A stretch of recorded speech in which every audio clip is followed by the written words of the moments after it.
Channel एरिबुल्स। मैंने एक tweet करा था जहां मैंने शेयर करा था कि अगर आपको अपनी कोई स्टॉक क्वेरी है पर्टिकुलर स्टॉक के ऊपर along with the time frame आप वहां पे शेयर कर सकते हो और मैं कोशिश करूंगा कि मैं उसके ऊपर एक वीडियो बनाऊं। ठीक है, सो मैंने पूरे के पूरे स्टॉक लिस्ट इसमें डाल रखी है।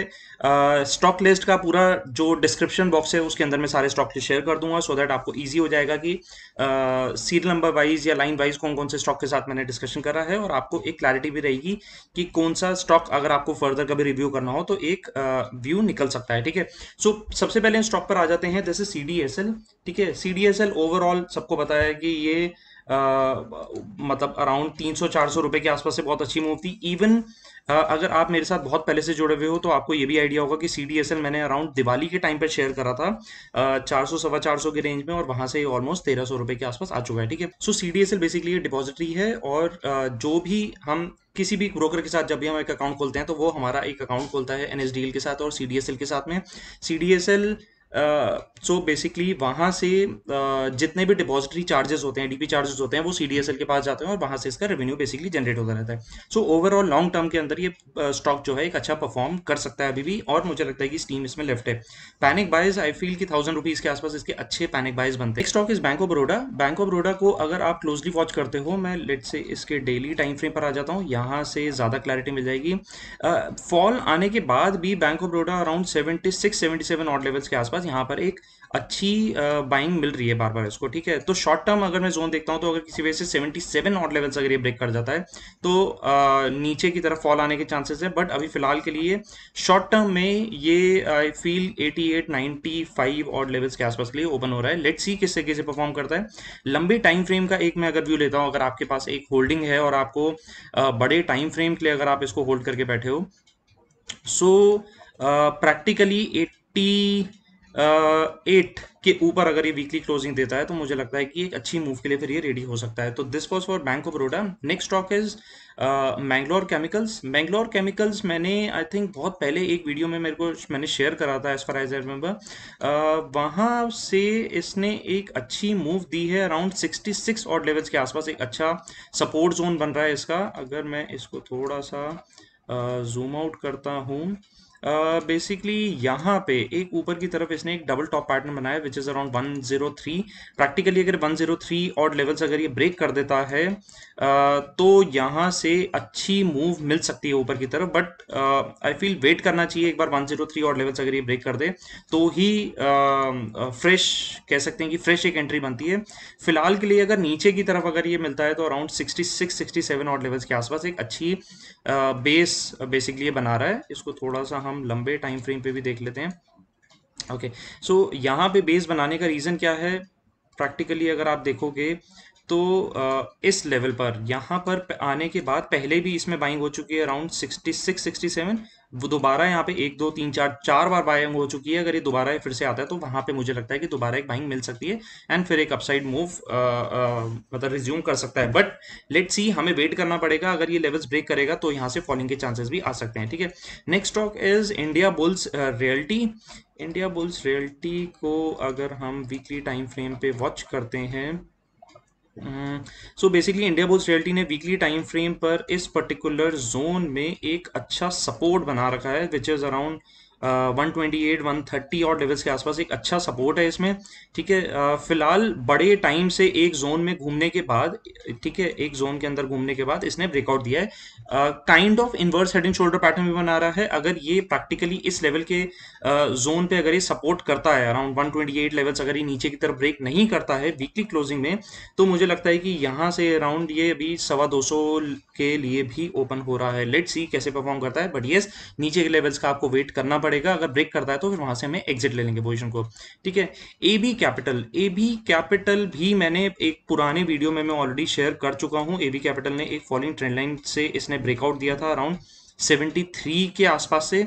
ठीक है, फिलहाल ये एक जोन के अंदर अपसाइड दिखाने के बाद, प्रैक्टिकली अगर वैसे देखते हैं तो एक अपसाइड दिखाने के बाद एक पर्टिकुलर जोन के अंदर घूम रहा है। ठीक है, जो इसका एक्चुअल सपोर्ट बन रहा है वो अराउंड 110 111 रुपए के आसपास बन रहा है।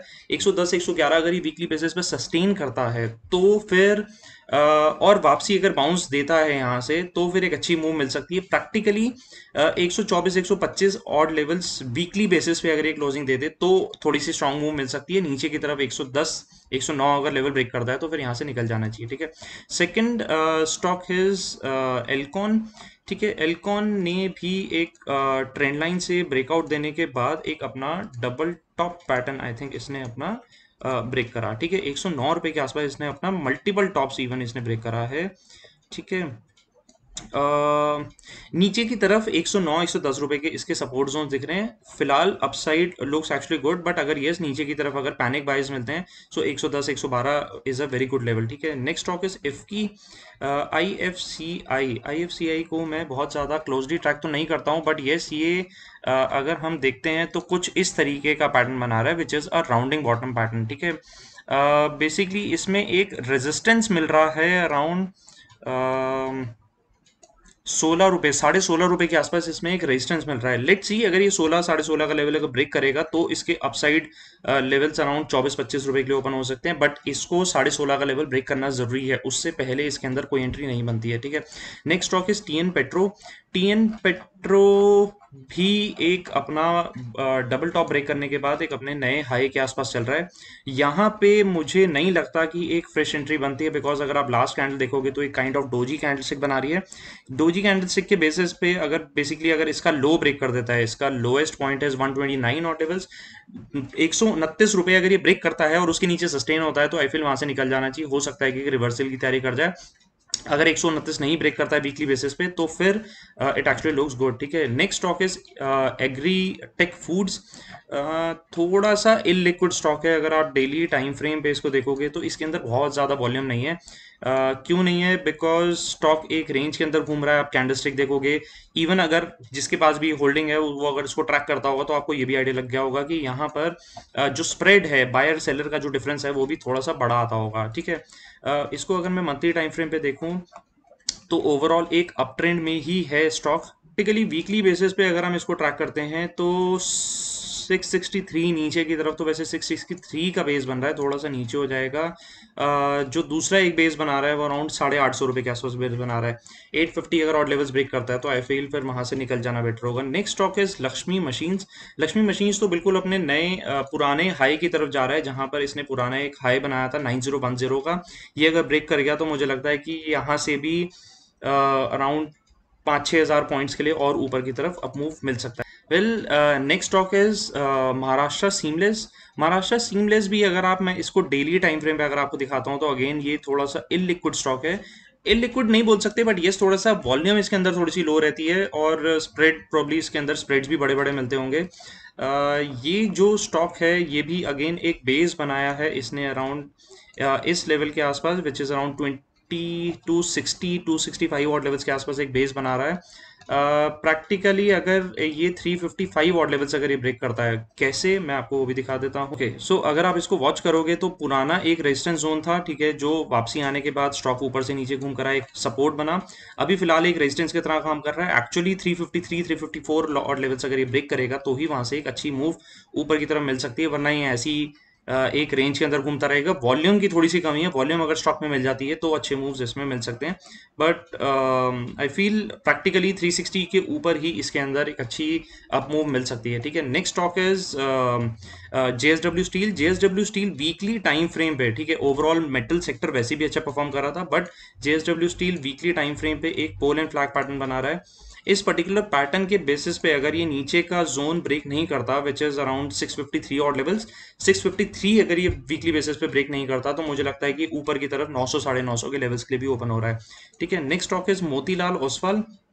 मोतीलाल ओसवाल का जो अभी कल तो आई थिंक ये 10-11% नीचे डाउन था। मोतीलाल ओसवाल बेसिकली इस जोन में एक सपोर्ट रेंज बना रहा है विच इज अराउंड 896 880 885 890 के आसपास एक अच्छा जोन बना रहा है जहाँ पे सपोर्ट ले सकता है, बिकॉज ये एक पुराना लेवल था जहाँ से कि ये ब्रेक नहीं कर पा रहा था ऊपर आने के बाद इसने उस स्पेसिफिक लेवल को ब्रेक करा और फिर एक अच्छी मूव मिली, ठीक है।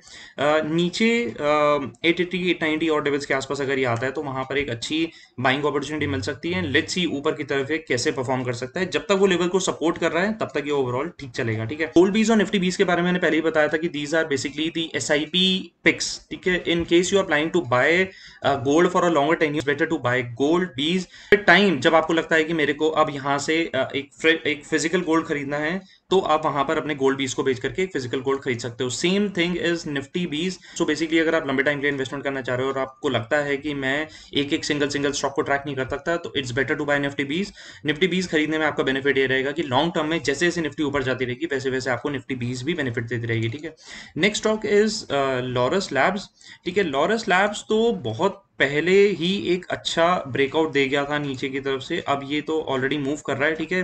प्रैक्टिकली जो इसके सपोर्ट जोन्स बन रहे हैं वो अराउंड 385 390 और लेवल्स के आसपास एक अच्छा सपोर्ट जोन बन रहा है। रिट्रेस अगर यहाँ पर करने को आता है तो समझ लो एक पैनिक बाइंग जोन्स मिल सकते हैं, दूसरा एक पैनिक बाइंग जोन मिल सकता है अराउंड 500 के आसपास।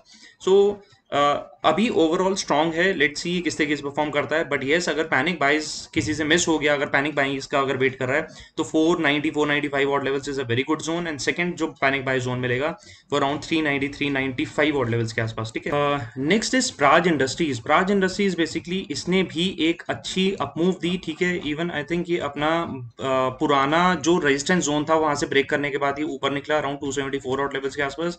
किसी से अगर मिस हो गया तो 270 के आसपास is a very good zone. अभी प्रैक्टिकली ये एक पोल एंड फ्लैग टाइप्स बनाने की कोशिश कर रहा है, थोड़ी सी वॉल्यूम लो है, थोड़ा सा कैंडलस्टिक्स का डिफरेंस है।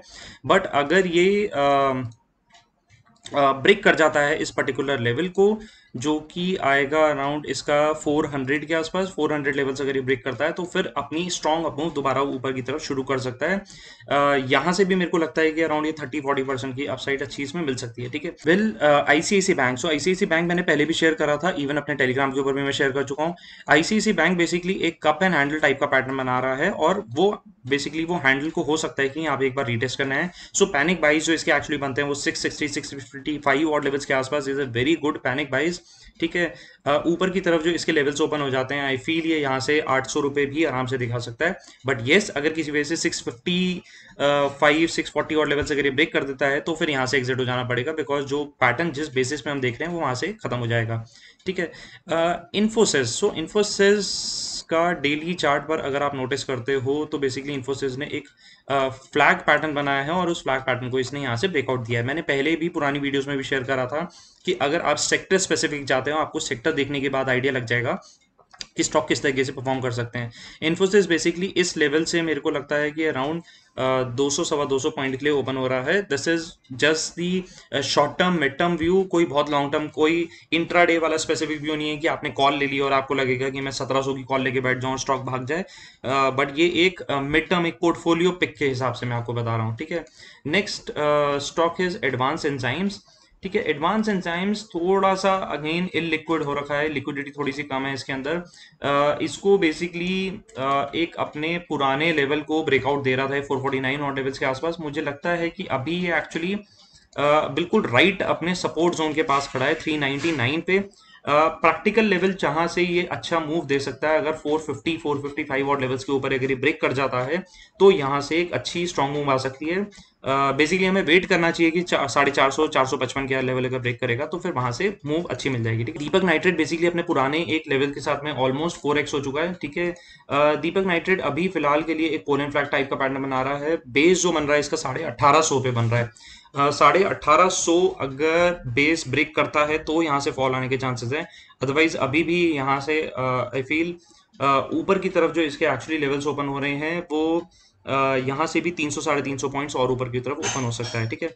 Next stock is oriental cement, ठीक है। मुझे ऐसा लगता है कि सीमेंट रिलेटेड जितने भी स्टॉक्स हैं वो आगे चल के परफॉर्म करने चाहिए। फिलहाल इसने एक ब्रेकआउट देने के बाद जो एक छोटा सा रेजिस्टेंस जोन बना रहा है, दिस इज ऑन 181 और लेवल्स, वहां तक जाएगा, उसके बाद इसको फर्दर रिव्यू करेंगे कि कैसे मूव कर सकता है। भारतीय एयरटेल मैं ऑलरेडी शेयर कर चुका हूँ। भारतीय एयरटेल का मैंने पुरानी भी एक वीडियो में बताया था कि भारतीय एयरटेल बेसिकली 571 ऑड लेवल्स के आसपास एक रेजिस्टेंस ले रहा है। इवन उसी लेवल पर जाने के बाद इसने रेजिस्ट करा और वहां से ये घूम गया, ठीक है।